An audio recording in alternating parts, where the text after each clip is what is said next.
नमस्कार, बहुत स्वागत है आपका। सीधे आपको भोपाल लिए चलते हैं, जहां पर बीजेपी कार्यक्रम जेपी नड्डा संबोधित कर रहे हैं। बूथ अध्यक्ष के सम्मेलन में मंच पर उपस्थित हमारे प्रदेश के जुझारू और कर्मठ अध्यक्ष श्री विष्णुदत्त शर्मा जी, हमारे बहुत ही लोकप्रिय और यशस्वी मुख्यमंत्री सम्मानीय शिवराज सिंह चौहान जी, हमारे संसदीय बोर्ड के सदस्य और मध्य प्रदेश के वरिष्ठ नेता श्री सत्यनारायण जटिया जी, शिव प्रकाश जी, हमारे राष्ट्रीय सह संगठन मंत्री अजय जमवाल जी, मुरलीधर राव जी, हमारे प्रदेश के प्रभारी रमाशंकर कठेरिया जी, प्रदेश के सह प्रभारी हमारे राष्ट्रीय महामंत्री कैलाश विजयवर्गीय जी, भारत सरकार में मंत्री श्री नरेंद्र तोमर जी, हमारे भारत सरकार में मंत्री ज्योतिरादित्य जी, केंद्रीय मंत्री वीरेंद्र कुमार जी, हमारे केंद्रीय मंत्री और हमारे साथी प्रहलाद पटेल जी, फग्गन सिंह कुलस्ते जी जो भारत सरकार में मंत्री हैं, पूर्व में अध्यक्ष रहे, और हमारे सांसद राकेश सिंह जी, ओम प्रकाश ध्रुवे जी, सुधीर गुप्ता जी, लाल सिंह आर्या जी, नरोत्तम मिश्रा जी, जयभान सिंह पवैया जी, राजेंद्र शुक्ला जी, और हमारी महामंत्री और सांसद बहन कविता पाटीदार जी, सम्मानित मंच और यहां उपस्थित हमारे बूथ के सभी अध्यक्षगण, मुझे बताया गया कि बड़ी संख्या में सभी बूथ अध्यक्ष यहां आए हैं। आप सब लोगों का इस बूथ अध्यक्ष के सम्मेलन में अभिनंदन है, स्वागत है। साथ ही साथ नवरात्रों में आज जो भूमि पूजन कार्यालय का करने का मुझे सौभाग्य मिला और हमारे साथियों के साथ मिलकर पूजन करने का मौका मिला, आप सबको उसकी भी बहुत बहुत बधाई और शुभकामनाएं। मित्रों, मैं बैठा बैठा सोच रहा था कि हम सब लोग कितने भाग्यशाली हैं कि हम भारतीय जनता पार्टी के कार्यकर्ता के रूप में 2023 में खड़े हैं, जब भारतीय जनता पार्टी दुनिया की सबसे बड़ी पार्टी बन गई। हम कितने भाग्यशाली हैं कि हम आज कार्यालय का भूमि पूजन करते हैं, तो वह भूमि पूजन भी कार्यालय देश का, पार्टी का एक सबसे बड़ा कार्यालय का सपना देखते हैं। हम कितने बड़े भाग्यशाली हो गए कि हम एक संभाग के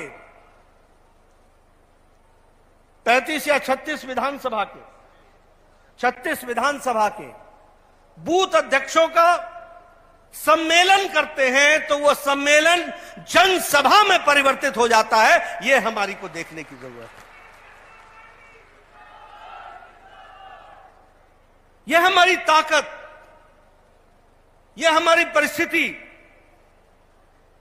इससे जहां हमको आत्मसंतोष करना चाहिए, वहीं उन कार्यकर्ताओं को भी आज के दिन याद करना चाहिए जिन्होंने 4-4 पीढ़ियां खपा दी और तब जाकर के भारतीय जनता पार्टी दुनिया की सबसे बड़ी पार्टी बनी।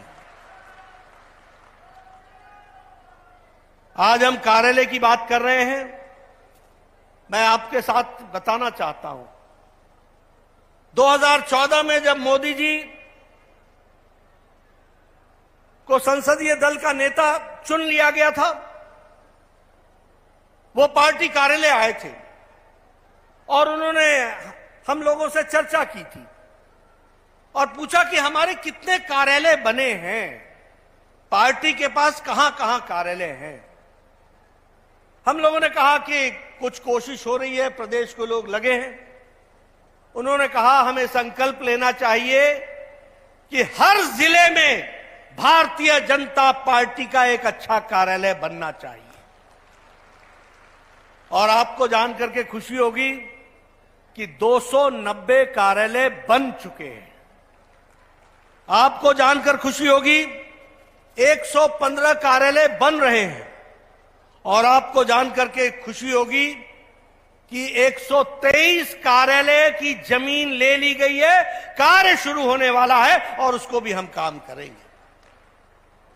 यह कार्यालय जिसका आज शिलान्यास मैंने किया, यह मोस्ट मॉडर्न कार्यालय होगा।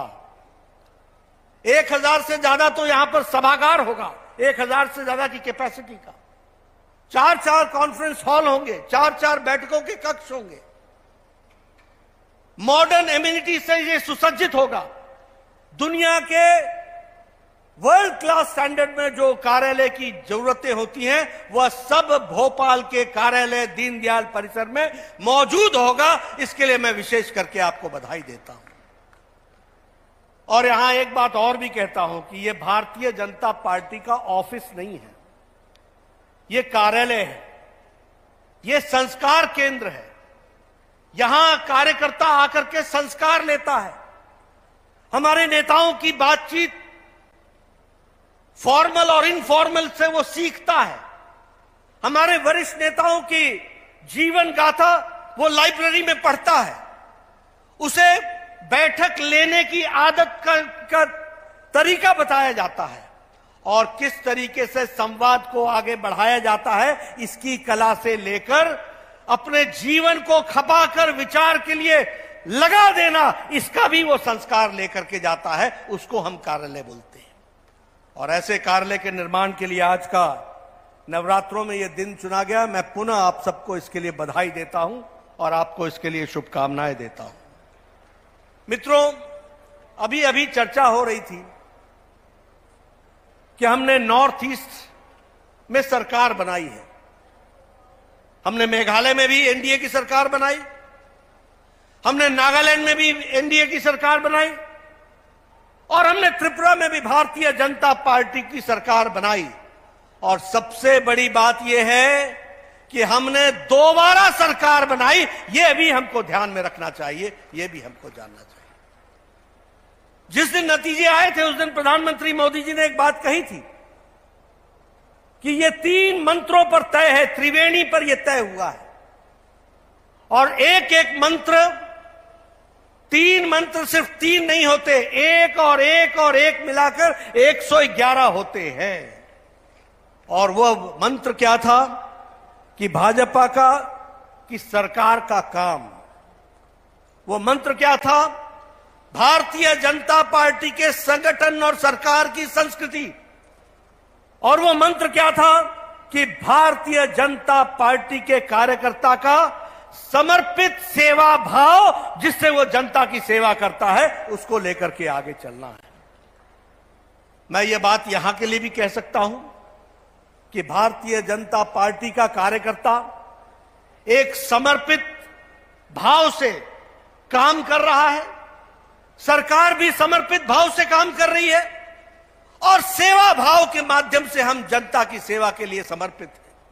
और इसलिए ये जो उत्साह मैं आप लोगों का देख रहा हूं, जो जोश मैं देख रहा हूं, मैंने सुबह भी कहा था, यह आने वाले समय का संदेश दे रहा है कि एक बार फिर भाजपा, उसको हम पूरा करने का प्रयास कर रहे हैं। मित्रों, अभी अभी शिवराज जी ने आपके सामने बहुत अच्छे शब्दों में बताया कि देश मजबूत हो रहा है, देश आगे बढ़ रहा है। इसमें कोई दो राय नहीं है। यह भी हमारे लिए बहुत भाग्य की बात है कि हम ऐसे समय में भारतीय जनता पार्टी के कार्यकर्ता बने हैं जब विरोधी भी हमारे से टकराने में अपने आप को असमर्थ महसूस करते हैं। यह भारतीय जनता पार्टी की ताकत बन गई है। और मैं बैठा बैठा सोच रहा था, यह समय गला खराब करने का नहीं है, यह विरोधियों की हालत खराब करने का समय है। अब तो उनको हमको टक्कर देकर के बताना है कि किस तरीके से भारतीय जनता पार्टी आगे बढ़ रही। और मैं बूथ के कार्यकर्ताओं से निवेदन करूंगा कि आप लोग तर्कों के आधार पर, मुद्दों के आधार पर विषयों के आधार पर जनता के बीच में जाइए। जनता आपका इंतजार कर रही है, आप यशस्वी बनेंगे, आप उन तक पहुंचे, इस बात की जरूरत पड़ेगी। और जब मैं ये कहता हूं कि हम एक ताकतवर देश हैं, तो कहने के लिए नहीं कह रहा हूं। प्रधानमंत्री मोदी जी ने एक मंत्र दिया था, और वो मंत्र था रिफॉर्म।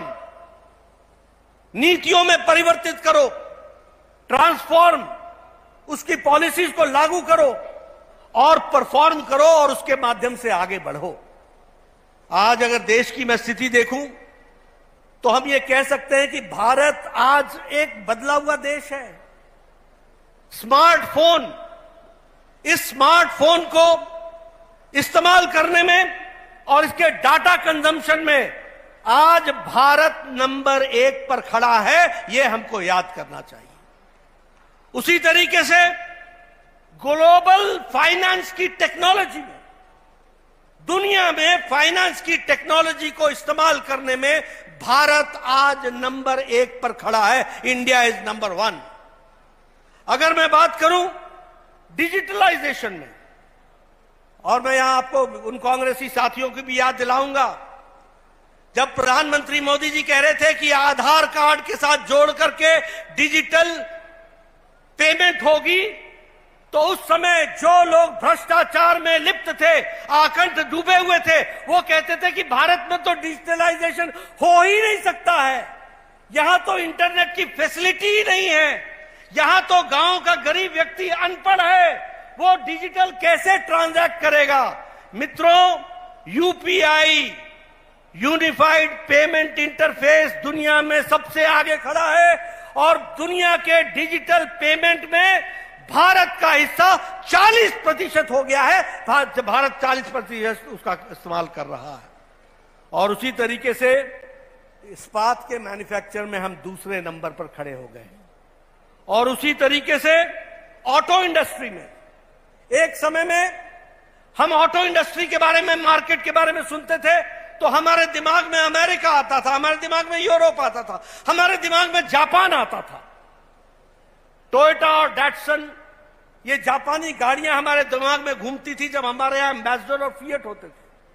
आज मित्रों, दुनिया में ऑटो मार्केट में, ऑटोमोबाइल मार्केट में देश जापान को ओवरटेक करके तीसरे नंबर पर खड़ा हो गया है, यह भी हमको याद रखना चाहिए। मित्रों, मैं आपसे एक बात और कहना चाहता हूं। अभी G20 की हम अध्यक्षता कर रहे हैं। G20 ऐसे समय में हो रहा है जब हम सारी दुनिया कोरोना से बाहर आई है। G20 ऐसे समय में हो रहा है जब सभी जगह पर हमारे कोरोना के साथ साथ एक आर्थिक मंदी, विशेष करके यूक्रेन की लड़ाई के कारण, सप्लाई चेन की समस्या के कारण सभी जगह के अर्थव्यवस्था सिकुड़ती जा रही है। सभी जगह की अर्थव्यवस्था सिकुड़ती जा रही है। लेकिन आपको जानकर के खुशी होगी कि दुनिया में इससे विपरीत आज भारत खड़ा है, और भारत जिसको ब्रिटेन ने 200 साल राज किया, आज भारत उसको ओवरटेक करके, पछाड़ के 5वें नंबर की अर्थव्यवस्था दुनिया में बन गई है। और ये छलांग कहां से लगाई है? 10वें नंबर से उठ करके हम 5वें नंबर पर पहुंच गए। ये भारत की अर्थनीति हो गई। और इसका कारण मालूम है आपको क्या है? इसका कारण है कि दुनिया अर्थ की नीति में समय पर फैसला नहीं कर पाई, जबकि हमारे यशस्वी प्रधानमंत्री समय पर सही और बोल्ड डिसीजन, कड़े फैसले लेने की ताकत रही। इसलिए आज हमारी अर्थव्यवस्था सिकुड़ने के बजाय फैलती हुई आगे बढ़ रही है और एक बड़ी अर्थव्यवस्था के रूप में आगे खड़ी हुई है। मित्रों, मैं यहां आपसे जब विकास की चर्चा कर रहा हूं तो मैं आप मध्य प्रदेश के बारे में भी चर्चा करना चाहूंगा। मध्य प्रदेश में अगर आपने 17वां प्रवासी दिवस मनाया और उज्जैन के अंदर, इंदौर के अंदर आपने जो ये प्रवासी दिवस मनाया, वह प्रवासी दिवस सिर्फ इंदौर या मध्य प्रदेश नहीं है। वह प्रवासी दिवस दुनिया के नक्शे पर मध्य प्रदेश और इंदौर को खड़ा करता है, इस बात को भी हमको समझना चाहिए। मैं शिवराज जी को बधाई देना चाहूंगा, मैं आदरणीय प्रधानमंत्री जी को उनको धन्यवाद देना चाहूंगा जिन्होंने प्रवासी दिवस मनाने के लिए इंदौर शहर को चुना और मध्य प्रदेश में उस कार्यक्रम को किया। दुनिया के नक्शे पर स्थापित हुआ, where is Indore, where is Madhya Pradesh, और वहां पर दुनिया का प्रवासी दिवस मनाया गया। मित्रों, रेलवेज में आज मध्य प्रदेश के लिए अकेले 33 रेलवे के इंफ्रास्ट्रक्चर प्रोजेक्ट्स चल रहे हैं और 5,872 किलोमीटर की रेल लाइन डिफरेंट स्टेजेस में काम कर रही हैं, उस पर काम चल रहा है। कहीं ब्रॉड गेज, कहीं इलेक्ट्रिफिकेशन, कहीं नई रेलवे लाइन, इस तरीके से, और उसमें 84,460 करोड़ रुपए खर्च होने का प्रावधान किया गया है। उसी तरीके से हमारे रानी कपलावती रेलवे स्टेशन पर उसका रीडेवलपमेंट किया गया, उसकी कायाकल्प भी की गई, वह भी आप सबके सामने है, वह भी आपने देखा है। उसी तरीके से अमृत भारत में 80 रेलवे स्टेशन ऐसे ढूंढे गए हैं जिनको रीडेवलप करने की योजना बनाई गई है। और अगर मैं उड़ान की बात करूं तो मैं यहां ज्योतिरादित्य सिंधिया जी बैठे हैं, उनको भी मैं बधाई देना चाहूंगा कि मध्य प्रदेश में उड़ान के नाम पर उन्होंने एक नई योजनाओं के माध्यम से मध्य प्रदेश को देश के नक्शे पर खड़ा करने का प्रयास किया है। और दतिया में, ग्वालियर में, पंचमढ़ी में, रीवा में प्रोजेक्ट्स को आइडेंटिफाई करके वहां एयरपोर्ट्स बनाने का काम शुरू हुआ है। इसके लिए मैं विशेष करके बधाई देना चाहता हूं। अगर मैं मध्य प्रदेश की बात करूं तो बजट के एलोकेशन में मध्य प्रदेश जनसंख्या में कम होने के बावजूद भी बजट के एलोकेशन में one of the top states खड़ा है, यह भी हमको ध्यान रखना चाहिए। और उसी तरीके से मुझे भी खुशी है कि यहां मेडिकल कॉलेजेस को खोलने में आदरणीय प्रधानमंत्री मोदी जी के आशीर्वाद से मध्य प्रदेश उन स्टेट्स में से है जहां सबसे ज्यादा मेडिकल कॉलेज खुलने का काम हुआ है। 14 मेडिकल कॉलेज आपको पिछले 9 साल में मिले हैं, यह भी आपको ध्यान रखना चाहिए। यह मैं आपको इसलिए बता रहा हूं कि जब आप बूथ पर जाते हो तो लोगों को बताओ कि किसी जिले में मेडिकल कॉलेज आने का मतलब क्या बनता है। यह मेडिकल कॉलेज अकेला नहीं आता है, मेडिकल कॉलेज के साथ साथ उस जगह की तस्वीर बदल जाती है, तकदीर बदल जाती है, दवाइयों की दुकान खुलती है, एक नए तरीके से वहां योजनाएं शुरू होती हैं, डायग्नोस्टिक सेंटर्स खुलते हैं, और साथ ही साथ हर साल 100 बच्चा डॉक्टर बनकर के एक जिले में निकलता है। यह परिस्थिति आकर के खड़ी होती है। इसलिए मित्रों, अगर मैं गिनाने लगूं 14 मेडिकल कॉलेजेस तो आपके ध्यान में आएगा दतिया, खांडवा, रतलाम, शहडोल, विदिशा। अब शहडोल की बात करूं और विदिशा की बात करूं, कोई 10 साल पहले सोच सकता था? अब 25 हो गए, अब 25 हो गए। मुझे बता रहे हैं कि 14 नहीं 25 हो गए मेडिकल कॉलेज। यह भी एक स्थिति आकर के खड़ी हुई है। जहां तक सड़क के कंस्ट्रक्शन का सवाल है, आपने देखा होगा चाहे 27,000 करोड़ रुपए से कंस्ट्रक्शन का काम चल रहा है। और मध्य प्रदेश के दृष्टि से अगर मैं कहूं तो ग्लोबल इन्वेस्टर्स के उसमें आपने लगभग 15 लाख करोड़ रुपए का इन्वेस्टमेंट आज मध्य प्रदेश में हुआ है, 15 लाख करोड़ का। उसी तरीके से शिवराज जी की सरकार ने आज यह तय किया है कि 1,24,000 नौकरियां दी जाएंगी। यह अपने आप में बहुत बड़ी बात है। मित्रों, लोगों को बताओ कौन सी ऐसी सरकार है जो ऐलान करके नौकरियां देती हो, और वह भी 1,24,000 नौकरियां। मित्रों, इन सारी बातों को जनता के बीच में रखना यह हमारी जिम्मेवारी है। उसी तरीके से आज आप वीट में एक्सपोर्टर नंबर 1 बन गए हैं। उसी तरीके से एग्रीकल्चरल इंफ्रास्ट्रक्चर में आज मध्य प्रदेश सबसे ज्यादा इन्वेस्टमेंट कर रहा है, 4,000 करोड़ रुपए लगा रहा है। कमल पटेल साहब बैठे हैं, मैं उनको भी इसके लिए बधाई देना चाहता हूं कि आज एग्रीकल्चर इंफ्रास्ट्रक्चर में एक बहुत बड़ा काम हुआ है। ओबीसी के वेलफेयर की कमीशन का वेलफेयर बोर्ड बनना, वह काम भी यहां पर हुआ है। उसी तरीके से मध्य प्रदेश में का कंट्रीब्यूशन जीडीपी में भी वह भी 3% से बढ़ करके 4.8% तक हो गया है। यह हमारा कंट्रीब्यूशन मध्य प्रदेश में हुआ है। और रीवा में एशिया का सबसे बड़ा सोलर प्लांट वो भी अगर लगा है तो वह भी मध्य प्रदेश के रीवा में लगा है। यह भी हमको ध्यान में रखना हो मित्रों। इसलिए गांव, गरीब, वंचित, पीड़ित, शोषित, दलित, पिछड़ा हुआ व्यक्ति, हमारा किसान भाई, इसकी चिंता अगर किसी ने की है तो ऊपर केंद्र सरकार को नेतृत्व देने वाले हमारे यशस्वी प्रधानमंत्री मोदी जी ने की है। और धरती पर यहां लाने में शिवराज सिंह ने अपनी पूरी ताकत और उनकी टीम ने लगाई। इन बातों को हमको लोगों के सामने रखना है। फिर चाहे प्रधानमंत्री आवास योजना की बात करें। अब देखिए, एक तरफ प्रधानमंत्री आवास योजना में यहां 47 लाख घरों के लिए सैंक्शन होता है और एक समय कमलनाथ यहां बैठते हैं, ऐसे नाथ बैठ जाते हैं कि 1,24,000 मकान वापस कर दिए जाते हैं भारत सरकार को कि हमें नहीं चाहिए।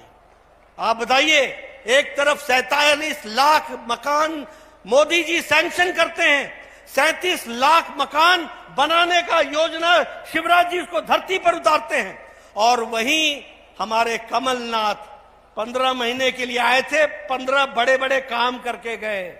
उस काम में एक काम यह भी था कि आवास योजना का पैसा ले जाओ, हम नहीं बनने देंगे। इस तरीके का काम उन्होंने उठाया। आयुष्मान भारत को भी लागू नहीं होने दिया। उस समय उन्होंने उसको भी रोकने की कोशिश की, चलती हुई स्कीमों को रोकने की कोशिश की। हम उज्ज्वला योजना लाएं, महिला सशक्तिकरण करें।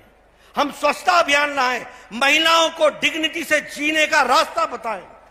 हम योजनाओं को प्रधानमंत्री गरीब कल्याण अन्न योजना लाएं।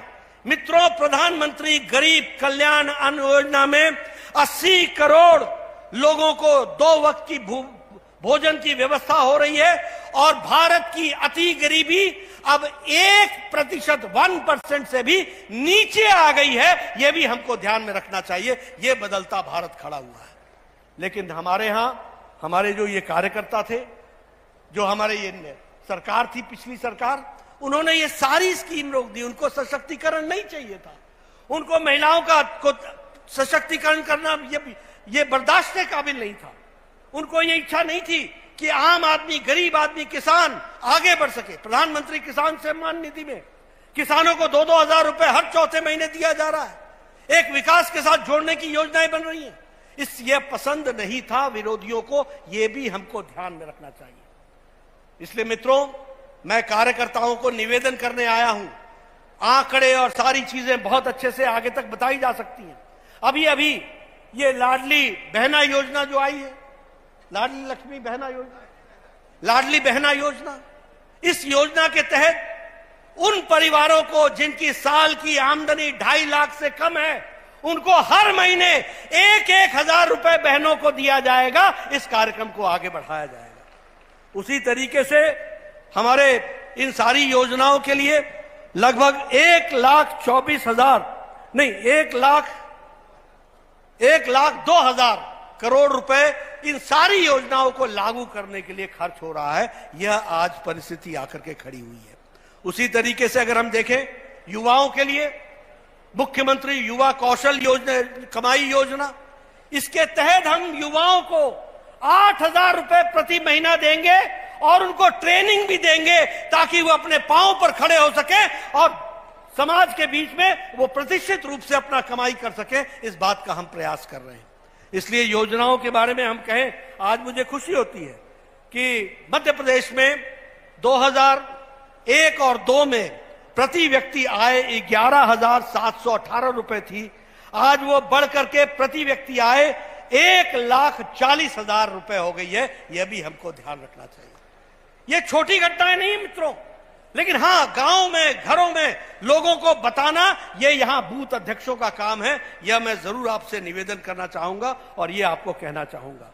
मित्रों, हमारे विरोधियों पर मैं आज कुछ कहूं, इसकी आवश्यकता नहीं है, लेकिन हां, यह मैं जरूर कहना चाहता हूं कि कांग्रेस का मतलब है करप्शन, कांग्रेस का मतलब है कमीशन, कांग्रेस का मतलब है डिवीजन, कांग्रेस का मतलब है भाई भतीजावाद, कांग्रेस का मतलब है परिवारवाद, और भारतीय जनता पार्टी का मतलब है मिशन, भारतीय जनता पार्टी का मतलब है समाज सेवा, भारतीय जनता पार्टी का मतलब है महिला सशक्तिकरण, भारतीय जनता पार्टी का मतलब है समाज का सशक्तिकरण, भारतीय जनता पार्टी का मतलब है रिपोर्ट कार्ड की संस्कृति। जो कहा था वो किया है, जो कहेंगे वो करके देंगे, ये भारतीय जनता पार्टी। इस संस्कृति को हम लेकर के चलते हैं।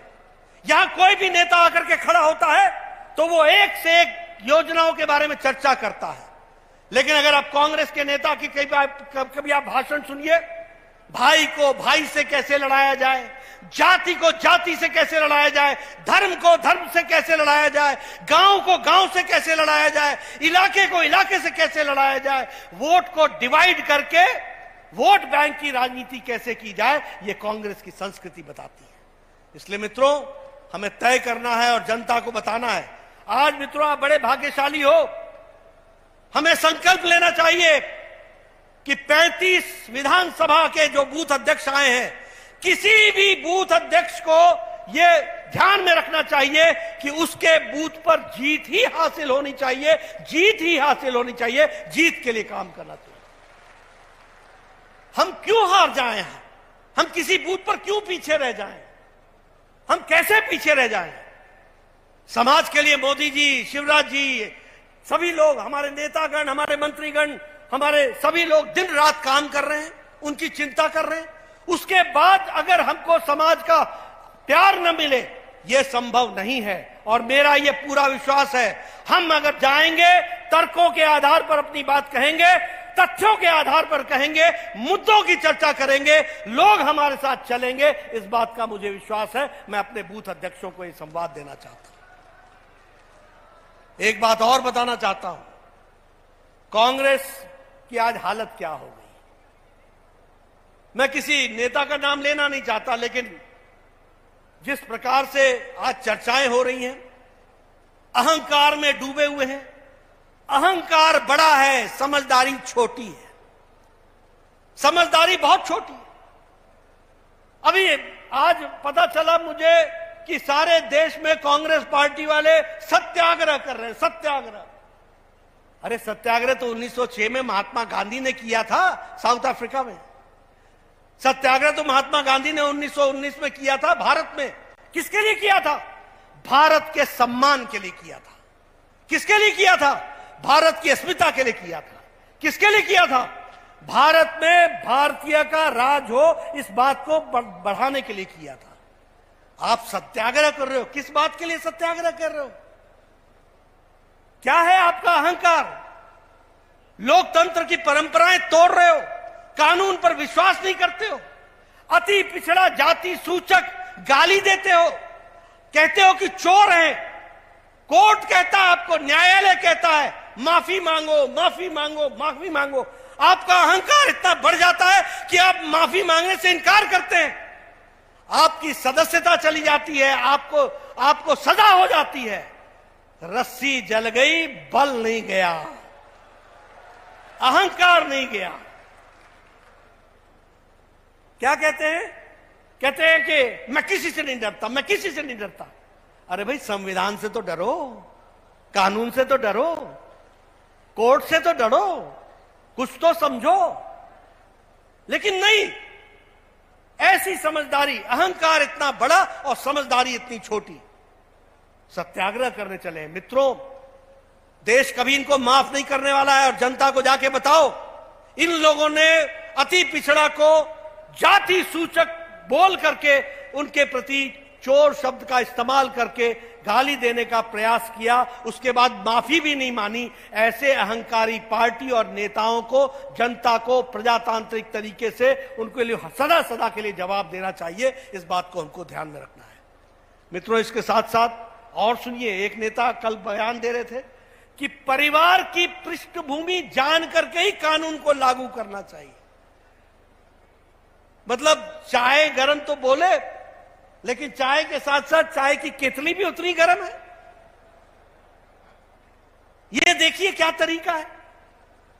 यानी जिसको कहते हैं कि अपने नेताओं को खुश करने की कोई सीमा नहीं रखी है। इसलिए मित्रों, मैं आपको सिर्फ एक ही बात कहना चाहता हूं। आज ये हम सब के लिए बहुत ही सौभाग्य की बात है कि आप सब लोग इस उत्साह के साथ इस नवरात्रों में इस बूथ सम्मेलन में एकत्र आए हैं। आप जाइए, हमारे नेताओं का संदेश गांव गांव पहुंचाइए, वहां मुद्दों पर चर्चा कीजिए। मैं बार बार इस बात को कह रहा हूं, और मुद्दों पर चर्चा करते हुए भारतीय जनता पार्टी को हर घर में, हर बूथ में यशस्वी बनाइए। उसके लिए स्थान पैदा कीजिए, उसके लिए दिल में स्थान पैदा कीजिए। इस काम को और इस लक्ष्य को पूरा कीजिए। इन्हीं शब्दों के साथ बहुत बहुत धन्यवाद। जय भारत, जय मध्य प्रदेश।